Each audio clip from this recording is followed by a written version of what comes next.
नमस्कार. आज भाद्रपद कृष्ण अष्टमी. ज्ञानेश्वरीमधला एक अभंग आपण पाहणार आहोत. आगामी एकुलाणीचे खागे मज एवो ये भक्तीचेई मार्गे. भक्ती का विषय विरागे अथवा वैरे. म्हणोनी पार्था पाही प्रवेशावया माझा ठाई. उपायांची नाही केणी येथ आणि बलतिया जाती जन्मावे. मग भजिजे का विरोधावे परिभक्त का वैरिया व्हावे माझी याची. श्री ज्ञानेश्वर महाराजांच्या गीता भाष्यात त्यांनी इथे भक्तीचे महात्म्य सांगताना सर्व भावाने ज्याची भगवंताच्या ठिकाणी पक्की भक्ती आहे त्यांची भक्ती कधीही व्यर्थ जात नाही असं स्वतः भगवंताचेच आश्वासन आहे. भक्तीचा विषय म्हणताना ज्ञानेश्वरांनीही भक्तीच्या क्षेत्रात सारे भक्त समान असतात असा विचार मांडलाय. सगळीकडे एकच ब्रह्म भरून राहिले असंही म्हटलं आहे. समानत्व आलं की मग अद्वैत सिद्धांताचे समर्थन करते. अद्वैत म्हटलं की उच्च नीच भावही नष्ट होतो. भक्तीच्या क्षेत्रात उच्च नीचतेची क्षुद्र भावनाही लोप पावते.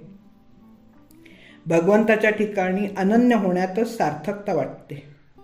मन आणि बुद्धी भगवंताच्या प्रेमाने भरून गेलेले कोणीही, मग ते राक्षस कुळातील असो की नीच जातीतील जन्माला आलेले असो, कुळ आणि जातीला महत्त्व नाही.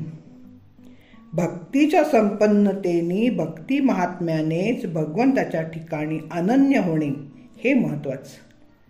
आणि त्याच्या स्वरूपात गेलं तर आपोआप मागील सर्व गोष्टी व्यर्थ होतात. ओहोळ, ओढे, नाले एकदा का गंगेला मिळाले की ते गंगारूप होतात.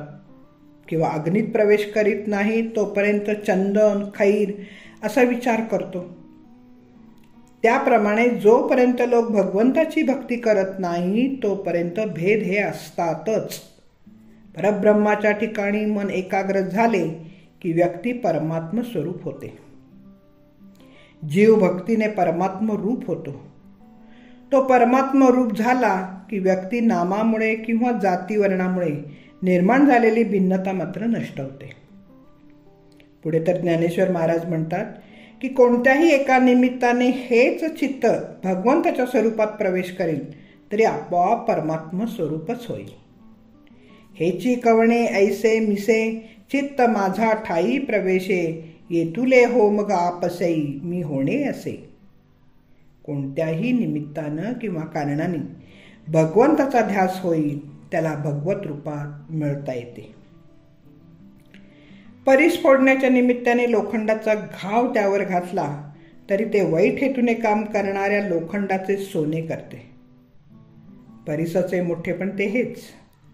म्हणजे उद्देश कोणताही असो, स्पर्शाचं महत्त्व आहेच. त्याप्रमाणे कोणत्याही निमित्ताने भगवंताचा विचार करणारे भगवंताची कृपा हे प्राप्त करतातच. कामभावनेने गोपी भगवंताचे स्मरण करीत. भयाच्या मिशाने कंस कृष्ण कृष्ण करीत होता, तर वैराच्या अखंड अभिनिवेशाने शिशुपालाने भगवंताची प्राप्ती करून घेतली. यशोदा, नंद आणि अन्य नातेवाईक ममत्व ठेवल्याने भगवंत स्वरूप झाले. त्यांना वात्सल्य भावनेने भगवंताशी एकरूप होता आले. शेवटी ज्ञानेश्वरांनी नारद, ध्रुव, अक्रूर, सनतकुमार यांना भक्तीच्या योगाने त्याला प्राप्त करून घेता आले.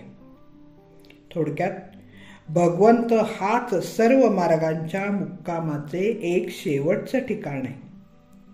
वाटेल त्या मार्गाने भगवंताकडे जाता येते.